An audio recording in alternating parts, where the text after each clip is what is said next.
Bonjour les amis, nous voici aujourd'hui réunis plus tôt que prévu, c'est pas 20h mais midi, pour continuer notre lecture et ce voyage de 40 jours. Nous en sommes au jour 23, au chapitre 23. Nous avons entamé hier le troisième objectif de Dieu pour notre vie, qui est, nous avons été créés pour devenir comme Christ.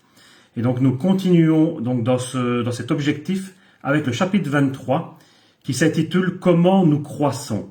Alors je démarre directement. Comment nous croissons?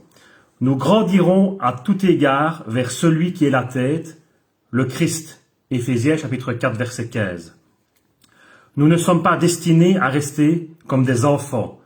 Éphésiens 4, 14. Dieu veut que vous croissiez. L'objectif de votre Père céleste est que vous développiez et portiez à maturité les caractéristiques de Jésus-Christ. Malheureusement, des millions de chrétiens vieillissent sans jamais devenir adultes. Ils restent bloqués dans un infantilisme spirituel permanent. Ils ont toujours besoin de couches et de petits chaussons. Et cela, tout simplement, parce qu'ils n'ont jamais eu l'intention de grandir. La croissance spirituelle n'est pas automatique.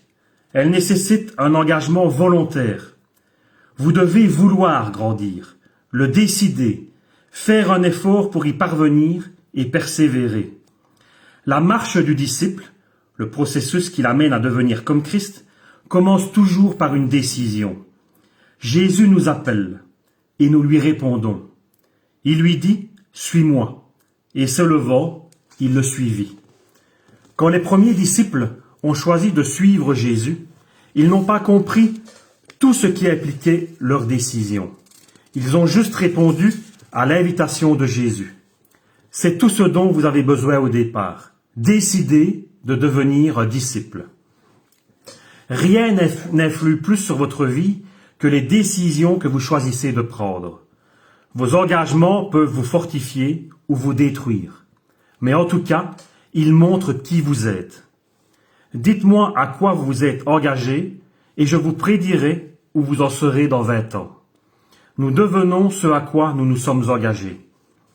C'est sur ce point, la consécration, que la plupart des gens passent à côté de l'objectif de Dieu pour leur vie. Certains ont peur de s'engager, dans quelque domaine que ce soit, et ils se contentent de prendre la vie comme elle vient. D'autres se consacrent bon gré mal gré à des compétitions qui ne les mènent qu'à la déception et à la médiocrité. D'autres encore se lancent à fond dans des objectifs mondains, comme d'accéder à la richesse et à la célébrité, et ils finissent par être amèrement déçus. Chaque choix entraîne des conséquences éternelles. Vous feriez donc mieux de ne pas vous tromper. Pierre nous prévient. Puisque tout va disparaître de cette façon, comprenez bien ce que vous devez faire. Il faut que votre conduite soit sainte et marquée par l'attachement à Dieu. La part de Dieu est la vôtre. Être comme Christ nécessite que vous ayez fait des choix spirituels et que vous dépendiez de son esprit pour vous aider à assumer ces choix. Une fois que vous avez décidé sérieusement de devenir comme lui, vous devez commencer à agir différemment. Il faut que vous renonciez à certaines vieilles habitudes, que vous en développiez de nouvelles et que vous changiez volontairement votre façon de penser. Le Saint-Esprit vous aidera à effectuer ces modifications. La Bible dit « Mettez en œuvre votre salut avec crainte et tremblement, car c'est Dieu qui produit en vous le vouloir et le faire, selon son bon plaisir. » Ce verset montre les deux aspects de la croissance spirituelle. Mettez en œuvre et produit. Mettre en œuvre est votre responsabilité, et produire est le rôle du Seigneur. La croissance spirituelle est un effort collectif, dans lequel vous aurez votre part à accomplir, et le Saint-Esprit la sienne. L'Esprit de Dieu travaille avec nous, et pas seulement en nous. Ce verset, écrit pour des chrétiens, ne nous dit pas comment nous sommes sauvés, mais comment nous pouvons croître. Il ne nous est pas dit de travailler pour être sauvés, car nous ne pouvons rien ajouter à ce que Jésus a déjà fait. Mais quand vous faites de la gymnastique, vous n'essayez pas d'avoir un corps, il est déjà là, mais vous vous efforcez de le développer. Quand vous faites un puzzle, vous avez déjà toutes les pièces, et il ne vous reste plus qu'à les assembler. Les fermiers travaillent la terre, non pour en avoir davantage, mais pour faire fructifier celle qu'ils ont déjà. Dieu vous a doté d'une nouvelle vie. À vous maintenant de la développer avec crainte et tremblement. Cela suppose que vous preniez très au sérieux votre croissance spirituelle. Quand les gens sont légers dans ce domaine, c'est la preuve qu'ils n'en saisissent pas les répercussions éternelles, comme nous l'avons vu au chapitre 4 et 5.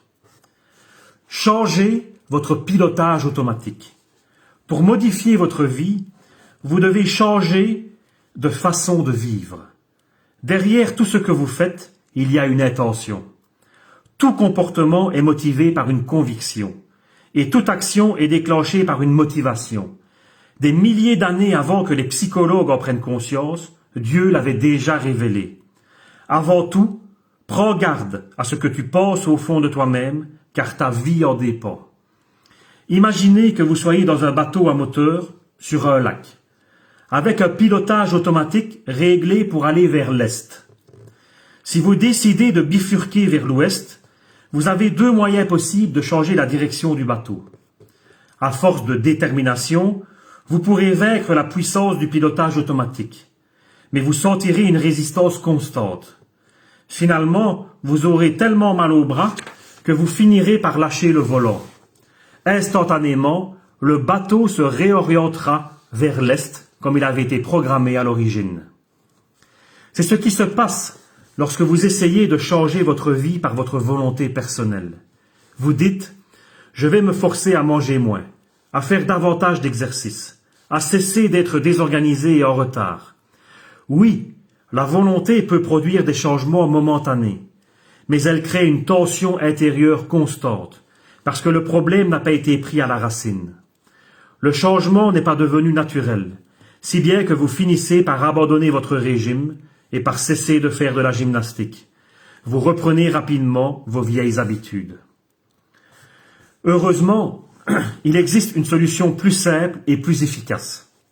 Changez votre pilotage automatique, votre façon de penser. La Bible dit « Laissez-vous transformer par le renouvellement de votre pensée ». Pour croître spirituellement, la première chose à faire est de changer votre façon de penser, et cela commence toujours dans votre esprit. Votre façon de penser détermine vos sentiments qui influent sur votre manière d'agir. Paul a expliqué, il faut vous laisser complètement renouveler dans votre cœur et dans votre esprit. Pour être comme Christ, vous devez acquérir sa mentalité.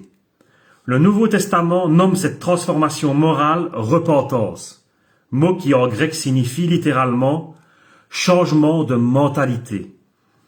Vous vous repentez quand vous changez votre façon de penser pour adopter celle de Dieu, à propos de vous-même, du péché, de Dieu, des autres, de la vie, de votre avenir, etc. Vous adoptez la perspective de Christ. Il nous est ordonné d'avoir en nous les sentiments qui étaient en Jésus-Christ. Cela requiert deux démarches. Tout d'abord, pour réussir cette transformation morale, nous devons cesser d'avoir des pensées immatures, égocentriques et égoïstes. La Bible nous recommande, « Frères, ne raisonnez pas comme des enfants par rapport au mal, mais soyez des adultes quant à la façon de raisonner. » Par nature, les nourrissons sont exclusivement des égoïstes. Ils ne pensent qu'à eux-mêmes et à leurs besoins personnels. Incapables de donner, ils ne peuvent que recevoir. C'est une façon de penser immature. Et malheureusement, bien des hommes ne vont pas plus loin que ce raisonnement. La Bible dit que la pensée égoïste est source de péché. Ceux qui vivent selon leur propre nature se préoccupent de ses désirs. Ensuite, pour réagir comme Jésus, il faut commencer à réfléchir d'une façon mûre, c'est-à-dire se concentrer sur les autres et non sur soi-même. Dans son célèbre chapitre sur la nature du véritable amour, Paul a conclu que penser aux autres était un signe de maturité. Lorsque j'étais enfant, je parlais comme un enfant, je pensais comme un enfant, je raisonnais comme un enfant. Lorsque je suis devenu homme, j'ai fait disparaître ce qui était de l'enfant. Aujourd'hui, Beaucoup de gens pensent que la maturité spirituelle se mesure à la somme d'informations et de doctrines bibliques qu'ils accumulent. Mais si la connaissance est l'un des ingrédients de la maturité, elle est loin d'être le seul. La vie chrétienne ne se compose pas seulement de croyances et de convictions, mais elle comprend aussi notre conduite et notre caractère. Nos actes doivent être en harmonie avec nos convictions et nos croyances doivent être confirmées par notre conduite chrétienne. Le christianisme n'est pas une religion ou une philosophie, mais c'est une relation et un mode de vie. À la base, il établit le principe que nous devons penser aux autres et pas seulement à nous-mêmes. La Bible déclare que chacun de nous recherche la satisfaction de son prochain pour le bien de celui-ci, en vue de l'aider à grandir dans la foi. Car le Christ n'a pas cherché sa propre satisfaction. Penser aux autres est la base de la ressemblance avec Christ et la meilleure preuve de croissance spirituelle. Ce genre de mentalité n'est pas naturel. Elle est contraire à notre culture, rare et difficile à adopter. Heureusement, nous bénéficions d'un soutien. Or, nous avons reçu, non l'esprit du monde, mais l'esprit même qui vient de Dieu, pour que nous comprenions tous les bienfaits que Dieu nous a accordés par grâce. Dans les chapitres suivants, nous examinerons les outils dont le Saint-Esprit se sert afin de nous aider à croître. Amen. L'idée à méditer aujourd'hui est celle-ci. Il n'est jamais trop tard pour commencer à grandir. Le verset à apprendre est celui-ci. Ne vous laissez pas modeler par le monde actuel, mais laissez-vous transformer par le renouvellement de votre pensée pour pouvoir discerner la volonté de Dieu, ce qui est bon, ce qui lui plaît, ce qui est parfait. Romains 12, 2. Et la question à me poser aujourd'hui est la suivante. Dans quel domaine dois-je cesser de penser à ma manière afin d'adopter celle de Dieu? Amen. Amen. Oui, voilà, ce que Dieu nous demande, c'est de changer de mentalité.